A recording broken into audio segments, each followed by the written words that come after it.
Welcome to Kavitha recipe Tamil. இன்னைக்கு பார்க்க போகிற ரெசிபி ஒரு தக்காளி தொக்கு தான் செய்ய போகிறோம். இது எல்லா டிஃபன்களுக்கும் நல்லாயிருக்கும். இட்லி, தோசை, சப்பாத்தி, பூரி எல்லாத்துக்குமே நல்லாயிருக்கும். இது எப்படி செய்யலாங்கிறத பார்க்கலாம் வாங்க. ஃபஸ்ட்டு இந்த ரெசிபி செய்ய பெரிய வெங்காயம் 4 வெங்காயம் எடுத்திருக்கேன். 4 தக்காளி, சின்னதாக 4 தக்காளி எடுத்திருக்கேன். இதை ரெண்டையும் நல்லா கட் பண்ணி எடுத்துக்கலாம் உரிச்சிட்டு. இப்போ பாருங்கள், இந்த அளவுக்கு இருக்குது. கட் பண்ணி வெங்காயம் தக்காளியை கட் பண்ணி எடுத்து வச்சுருக்கேன். பூண்டு ஒரு 5-6 பூண்டு உரித்து வச்சுருக்கேன். பச்சை மிளகா 2, கருவேப்பிலை. இதை வச்சு தான் நம்ம செய்ய போகிறோம். எப்படி செய்யலாங்கிறத பார்க்கலாம். ஃபஸ்ட்டு கடாய் எடுத்துக்கோங்க. கடாய் நல்லா சூடாகட்டும்.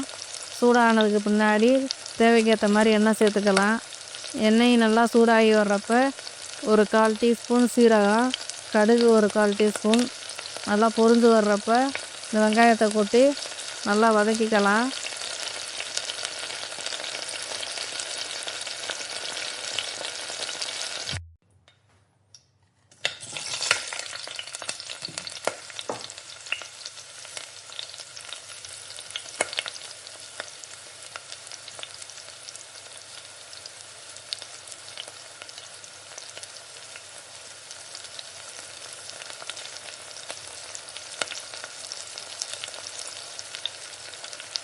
சீக்கிரம் வதங்கிறதுக்காண்டி உப்பு சேர்த்துக்கிறலாம். இப்போவே நான் கல் உப்பு தான் சேர்த்துருக்கேன். இப்போ நல்லா வெங்காயம் நல்லா வதங்கி வரந்தோட்டியும் கூட்டி குறைச்ச அடுப்பை நல்லா வதக்கிக்கிட்டே இருங்க. அந்த மாதிரி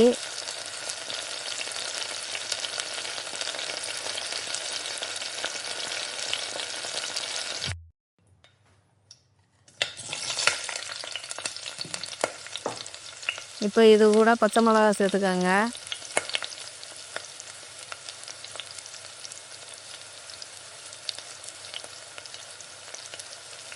சேர்த்து நல்லா இதையும் வதக்கிக்கலாம்.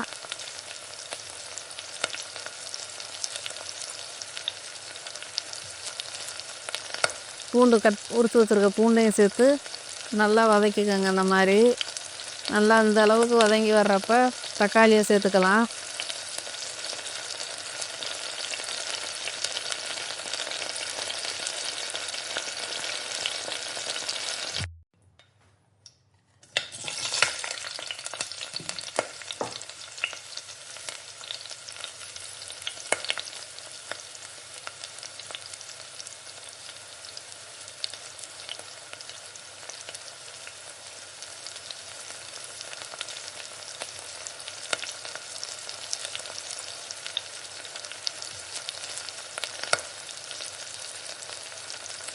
இப்போ கட் பண்ணி வச்சுருக்க தக்காளியை இது கூட சேர்த்துக்கோங்க. அந்த மாதிரி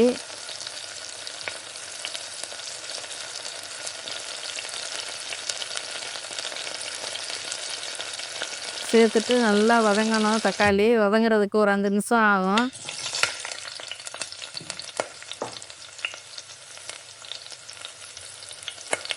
நல்லா வதங்கினாதான் அந்த தொக்குடைய ஃப்ளேவர் நல்லாயிருக்கும்.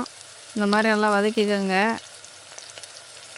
அப்படியே ஒரு 5 நிமிஷம் அப்படியே விட்டுருங்க. அதுவாக தானாக நல்லா வதங்கி வரட்டும். நல்லா இந்த அளவுக்கு வதங்கினதுக்கு பின்னாடி மசாலா சேர்த்துக்கிடலாம். நான் குழம்பு மிளகாத்தூள் தான் சேர்க்க போகிறேன். அதில் மஞ்சத்தூள் சேர்க்குறதுனால நான் தனியாக சேர்த்துக்கலை. மிளகாத்தூள் நான் தனியாக தான் அரைச்சிருப்பேன். அந்த மல்லி, சீரகம், சோம்பெலாம் சேர்த்து அரைச்சி வச்சுருக்க பொடியை ஒரு 2 ஸ்பூன் சேர்த்துக்கிறேன். இது கூட காஷ்மீர் சில்லி சேர்த்துருக்கேன் ஒரு ஸ்பூன். இப்போ இது கூட நல்லா மிக்ஸ் பண்ணிக்கோங்க. உங்களுக்கு நீங்கள் எவ்வளோ செய்கிறீங்களோ அதுக்கு ஏற்ற மாதிரி கூட்டி குறைச்ச அளவுகளை நீங்கள் சேர்த்துக்கோங்க. அந்த மாதிரி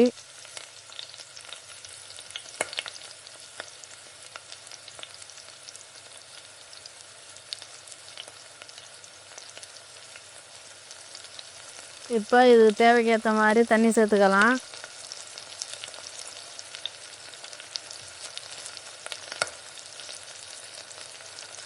இப்போ தண்ணி சேர்த்தாச்சு. இப்போ உப்பு செக் பண்ணி பார்த்துக்கிடலாம். இப்போ செக் பண்ணி பார்க்குறப்ப கம்மியாக இருக்குது. கொஞ்சம் தூள் உப்பு இது கூட சேர்த்துக்கிறேன். சேர்த்து நல்லா கலந்து விட்டு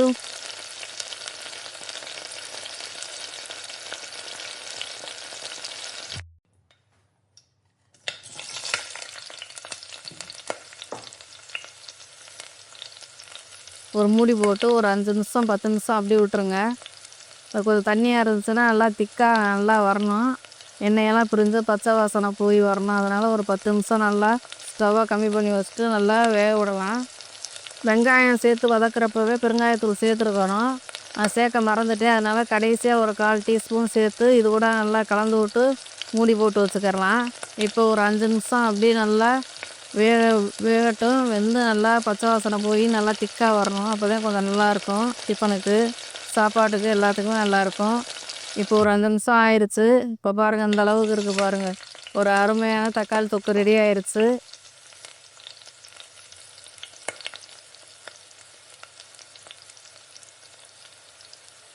நீங்களும் இந்த மாதிரி ஒரு முறை செஞ்சு பாருங்கள். இது டிஃபனுக்கு மட்டும் கிடையாது, சாப்பாட்டுக்குமே நல்லாயிருக்கும்.